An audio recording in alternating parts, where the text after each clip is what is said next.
Hello, everyone, and welcome to this edition of Purpose Amplified. I'm your host, Ann Wynn. And for those who may not have caught an episode in the past, the reason for this show, and I launched it last year, was to be able to feature individuals, organizations, and even corporations who are driven by a purpose to make an impact on their local communities or their global communities or both. And I'm so excited to feature today an organization called SheSupply. We'll be speaking with their chairwoman, Denise Angarola. I hope that I pronounced that correctly, Denise. I'll bring her on in just a second. And SheSupply was founded here in the Dallas area in Flower Mound in 2016. And we'll talk a little bit more about why they were founded and how it all came about. But I wanted to share a little bit about Denise, who will be introduced to here shortly. She's the current chairwoman of SheSupply. As I mentioned, SheSupply has provided free feminine hygiene products. I know, what a taboo subject to have on LinkedIn, but you know what? We got to have this conversation. And they provide these products in their mission to share and provide dignity and cleanliness to women and girls in need. In fact, in January of 2023, so a little over a year ago, the organization distributed their 1 millionth product. And Denise, in her role as chairwoman, has challenged their board to distribute 1 million more in 2024. So let's bring Denise on, learn more about their mission and the organization and how we can help her achieve that goal of distributing 1 million more in this year. Hi, Denise. Hi, great to see you, Ann. Thank you so much for joining us today. And for those who are catching the live stream, thank you for tuning in. We are, feel free to drop any comments or questions or your thoughts as Denise and I are having this conversation and this discussion. And so I'd love for you to share with how the organization was founded. Absolutely. So back in 2016, our two co-founders, Kathy Meyer and Sherry Mays, were on a bus trip through a church choir group, and they came across this video. And the video was a young woman who was homeless and trying to maintain her health during her period. And the video just shared a bit of her plight of trying to find a place that she could be, keep herself clean with being discreet, how she could find some sort of product to keep herself sanitized while this was all happening and keep her health in order. And it really documented the struggle that somebody has who is homeless and didn't have access to products. And it talked about this term, period poverty. And it was a term that neither of them had ever heard of. And honestly, through the video, it made them just really pause, because in their context, in their world, and through people that they knew, they didn't even know that this was a problem. It just didn't dawn on them because they had never had that need. They had never had to go without. And they were so inspired. They got back home and they went to work. They investigated in their local community to see if there was a need. And sure enough, they documented that right where we live, in Flower Mound, Highland Village, Louisville, there was definitely a need in Denton County. And so within a matter of weeks, they started collecting from their friends and family. They started collecting products and finding places to donate them. And within that year, they formed a nonprofit. They formed a 501c3, and they launched SheSupply. And since then, we have been working with agency partners across Dallas-Fort Worth in several of our large counties, names you've probably heard of like Salvation Army, Girls Inc., and then other names you probably haven't heard of. We work with some domestic violence shelters, food pantries, and Title I schools, where we really have a great need for women and girls that are underserved and really could use this service. So we provide the products to them, and then they support their clients and their community in that way. Yeah, absolutely. And this is such a great example, and I wanted you to share that story. And this story is shared on your website as well, because it truly was, I had goosebumps hearing you talk about it, like seeing this video, and they were so moved by it that they went home and did something immediately. And how often do we see something and we go, oh, something should be done? And Sherry and Karen both saw that something should be done and they did it. And I love that story. And it really highlights that individuals, those in the community, can make an impact and do something. And because Absolutely.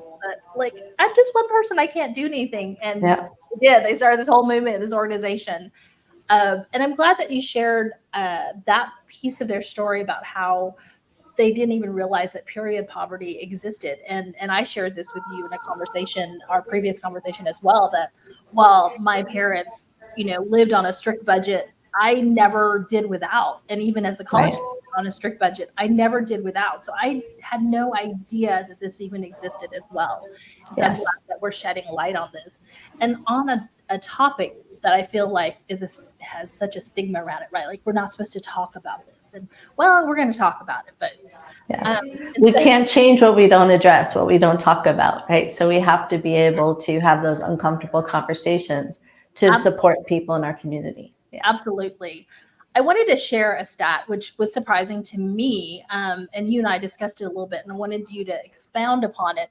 Is that nearly 2/3, 64% of low-income women were unable to afford needed menstrual hygiene products during any given year. And this stat I think I found on, I'll give you the source here shortly. And I don't have the exact year that they have the source, but I have a feeling that this is probably a common or average statistic for the number of women who need it. And you had addressed homeless women. So would Yeah. you share how that works with what the numbers that you guys have found at SheSupply? Sure. So nationally, and then Texas, where we're at, follows the national average as well. And so what we track, and we've seen a significant increase, I'll say, since COVID, right? Even after the recovery from COVID, we have seen where families, women are disproportionately still in need. So on average, nationally, 1 in 4 women cannot afford products on any given month. But one A in lot. three low income women just don't ever have access or can't afford. So if you think about 1 in 3 women can't go to work for a week out of a month if they don't have products. 1 in 3 girls, low income girls, can't attend school if they don't have products or choose not to attend school. So you can really see how not having access every month, because this is an issue every single month for decades that women go through. If you're chronically without product, you can see how that impacts your career trajectory. If you're a young girl, that impacts your educational trajectory. And oftentimes we're seeing in many high schools at a certain age, if these girls have recurring missed absences, they certainly fall behind. And in some locations, in some cities, the girls just drop out because they're so far behind from missing classes. So it becomes this, gender disparity, it becomes a health disparity, an economic disparity. And you can just see how that, women are now in the US more than 50% of the population. So if you think about a country in totality, more than 50% of your population has this recurring need. And if 1 in 3 of those women falls behind, you can just see how the entire community is affected. Absolutely. And it just continues that cycle. And the things that you mentioned, right? Not only not having the products, but you would have to stay at home from work, because how would you go to work or how would you go to Right. school? And so that Right. just exacerbates the situation of not being able to work. So leading to additional poverty, possibly losing their job, or Yes. not being able to hold a job that where they would be able to pull themselves out of that poverty cycle. And then the young women not being able to finish high school, possibly, again, leading them to continue that poverty cycle. Yes. So not only are they affected in those ways, but let's talk a little bit about how that not having just your basic need met affects your mental health and your emotional health. Sure. I mean, if you think about the average cycle is, 5+ days. And so if you don't have product and you're constantly thinking about ways to keep yourself clean or maintain your health so that you can go to school, go to work, go to a grocery store, go to an interview, just live a normal life. If Yeah. you're a young girl, you miss out on playing, school athletics or certain clubs. if you continually have these issues, it really becomes a mental health crisis, because you are now, for 1 week out of every month, really limiting yourself physically, which then leads to a lot of what we're seeing, a lot of women, it becomes a disempowered week out of the month. And, people's dignity are also at risk. I mean, women's bodies and this cycle has always been taboo, and there's a lot of shame and cultures around it. Anyway, there always has been. And so now if you add another layer on not being able to just lead a life where you can get out of the house or keep yourself healthy, if you choose to use an unhealthy method, and we know that some people will use rags or socks or newspapers or Burger King restroom paper towels wadded up, whatever it is, because they have to go to work or they have to go to an event. If one of those items causes you a health issue, now you have a physical health concern, right? Mm-hmm. So it just becomes this, it's like, picking at a scab every month.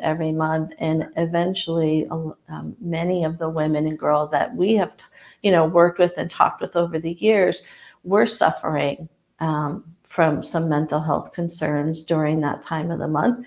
And you're always, it's a feeling of trepidation. You don't want to make a commitment. You don't want to make plans, because if you have to be without, then you have to back. It just becomes this vicious cycle for a lot of women and young girls. And so we try to alleviate that one pain point by providing them products, and hopefully for that week, they feel seen, they feel like they can maintain their health, they can lead an active life. And we know that poverty is intersectional, right? Yes. So many of the women and girls we serve are food insecure or housing insecure, or they're just at razor thin.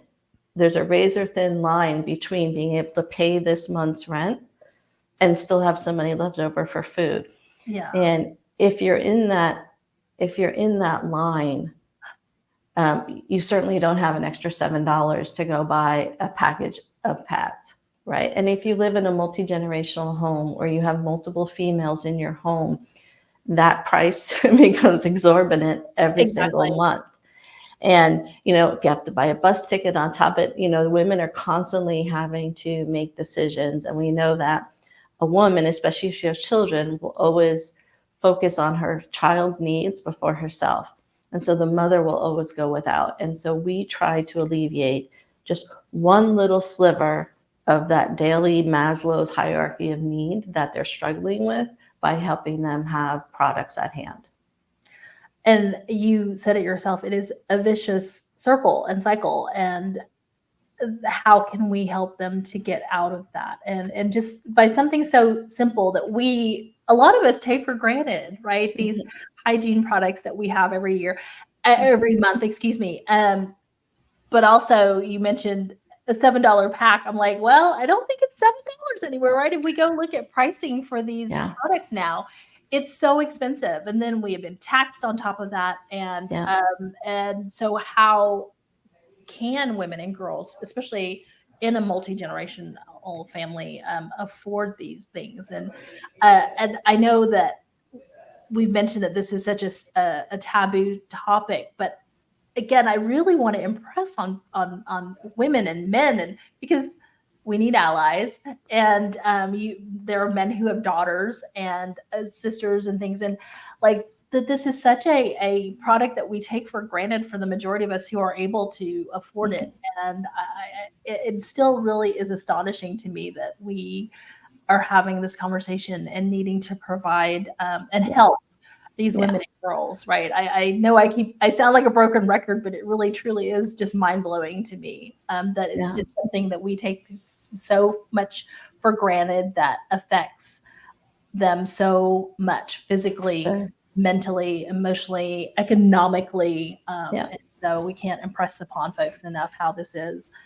So how can we help SheSupply? I know you have drives periodically.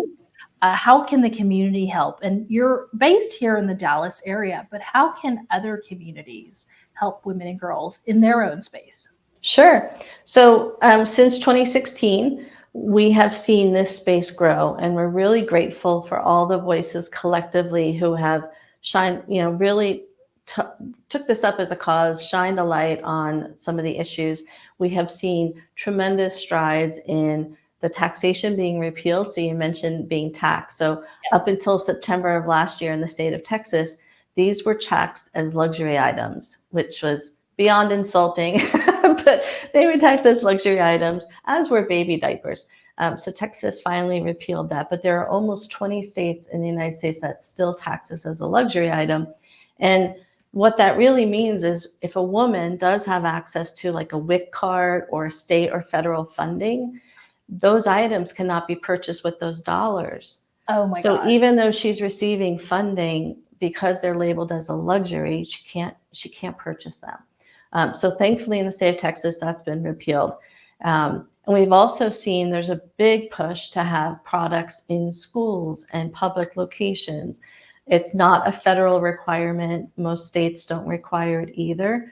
But one thing that I am so proud of and so excited, we are now working with a partner, and we will be installing across Louisville School District, which is a rather large school district in our area, products in the bathroom stalls. So we're super excited to help girls while they're in the restroom be able to have access to products. And so I think SheSupply, along with others in our space, most of us rely on community and corporate donations of either products or financial means. Mhm. And then we are able to look at bulk purchasing and distribute them out. One of the things we love is when our community comes together and they do really creative donation drives. We had this one woman, and I thought she was just amazing.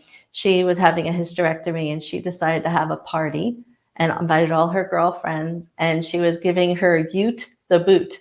And Oh so my gosh. she asked everybody to come to her send-off party, if you will, with products. And I think she collected over 6,000 products. It was amazing. That's And amazing. What a fun, unique idea, right? we see high school students who are just really passionate about this, doing collection drives.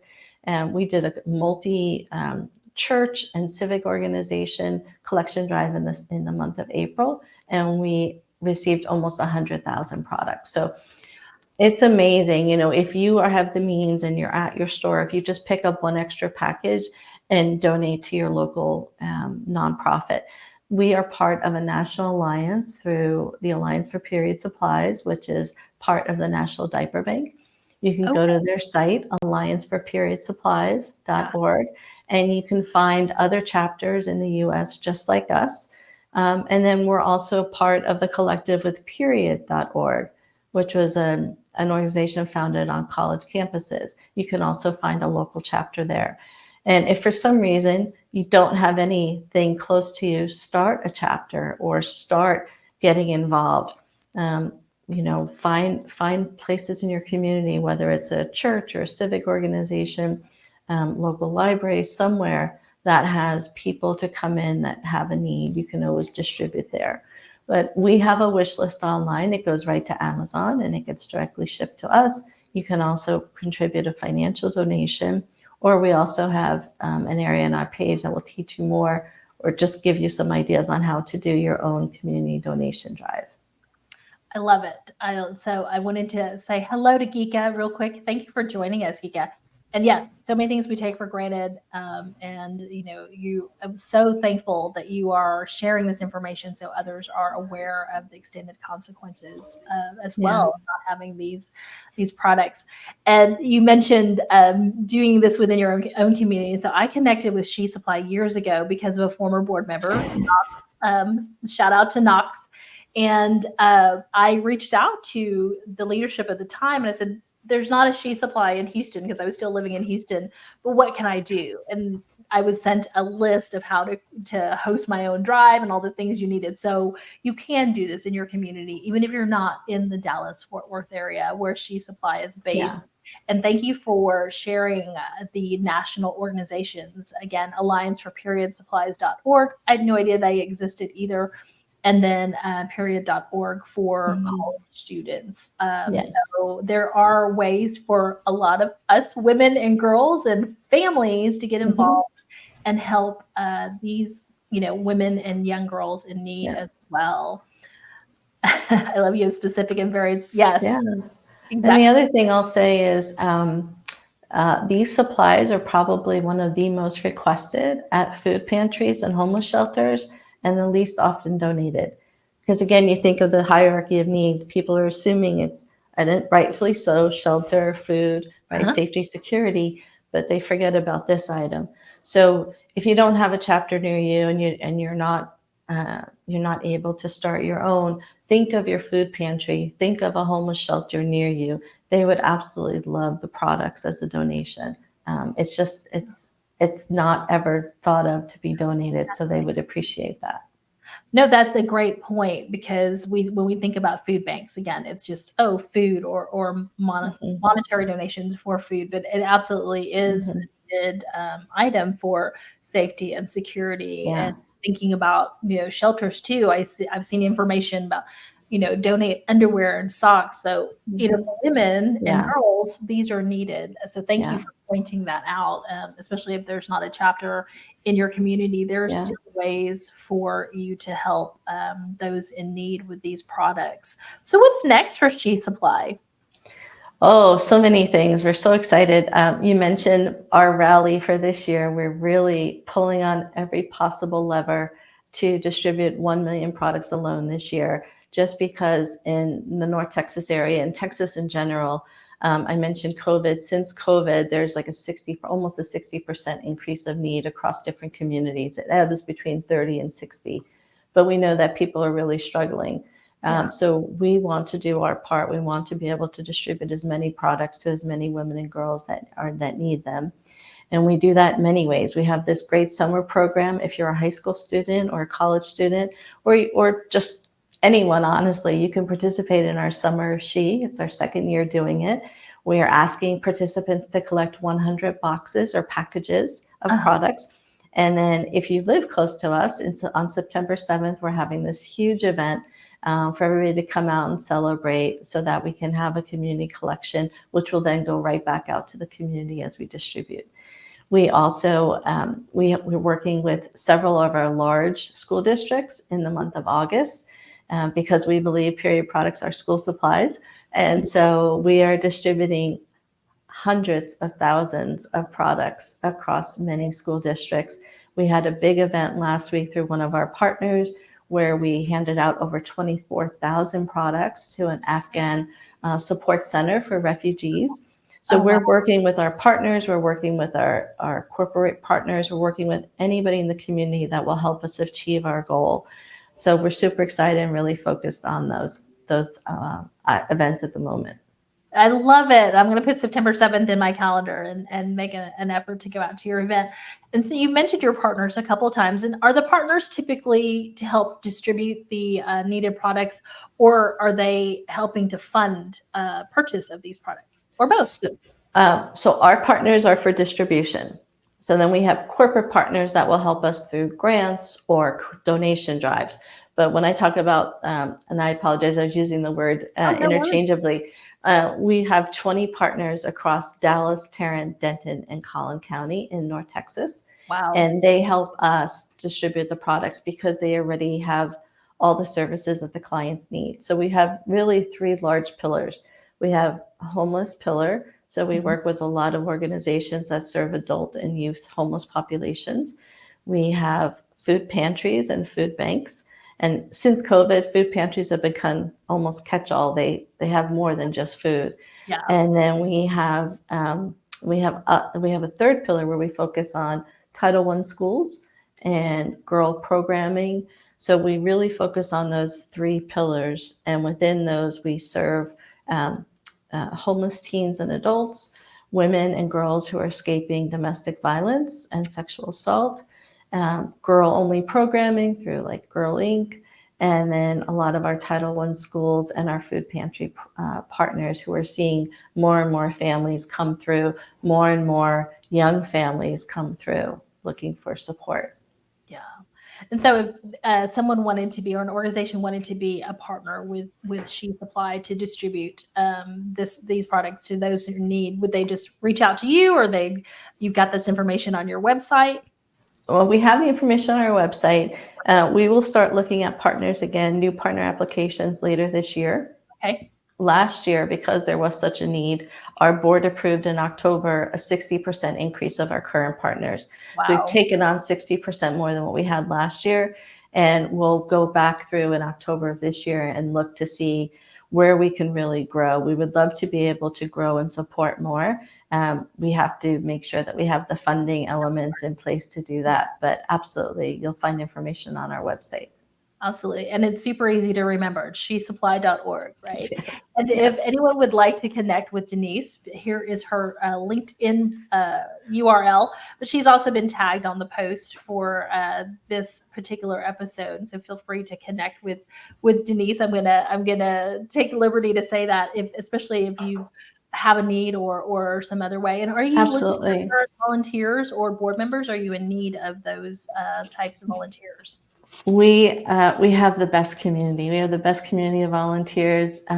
They're so great. We wouldn't be able to do everything that we do without them. So yes, we're always looking for volunteers. We do have some additional board opportunities if you're looking to contribute in some way. We are a working board, so all of us work full time, and we do this out of passion and love, nights, weekends, to just really serve the community. So I would love to have a conversation with anybody that's interested in working with SheSupply, or if you're interested in starting your own nonprofit or getting involved in this area, I would love to be able to speak with you. So Houston, you guys need to mobilize and get this started in Houston. Mm-hmm. Or I if think there's there's quite a few chapters in Houston. I'm pretty sure there's quite a few, either through the diaper bank or otherwise in Houston. Yeah. Awesome. So no, thank you again for coming on and having this conversation with me and really sharing about SheSupply and the need. And I hope that this opens a lot of eyes and really gives people kind of food for thought and really some actions to take as well, not just food for thought. And if you guys have not followed SheSupply yet, please do so on Facebook, Instagram, LinkedIn, and a Pinterest page as well. But I thought I put the major social media channels on there. It's super easy to find them. And again, all of the information that Denise has discussed today is available on their website at shesupply.org. And if you are currently looking for volunteer or a board opportunity, Denise would be happy to have that conversation with you as well to discuss how you could help SheSupply here in the Dallas area. And then don't forget, September 7th, we'll be sharing that information as well for the event, for the big drive. Yes. So any final thoughts that you would like to leave with our audience? No, I just know that with so many people in need, a neighbor, a friend, somebody at work, somebody in your community is in need. And so if you just go with that mindset, you'll find a way to help. Yes, especially with the stats that you shared earlier, 1 in 4. That's a lot. I mean, we think, oh, it's just 25%. It was 25% of millions and millions and millions of people here in the United States. Or think about your own friends, right? If you have 4 close friends, one of them is in need and unknown possibly. So thank you again for sharing all the information today about SheSupply and being on Purpose Amplified. I love it. And so let's continue the conversation, folks, about this need and helping to meet the need for women and girls who may not have access or who do not have access, because as we mentioned, it only helps to empower dignity and then the next generation. And hopefully stopping that vicious circle and cycle. Yes. Thank you so much, Anne, for having me. Oh, absolutely. I mean, it's been a joy and I appreciate your time. For those who are catching the replay, please feel free to drop any comments or questions for Denise And I encourage each of you to go out and find out more information about your local chapter, or if you're here in Dallas, find out more information about SheSupply and follow them on social media. Until next time, we'll have another episode of Purpose Amplified next month, and I'll be sharing information about the next guest. But until then, go out there, figure out how you can make an impact in your own community or global community, or go find out about SheSupply and get involved and make an impact that way. Thanks for tuning in, everyone. Thank you.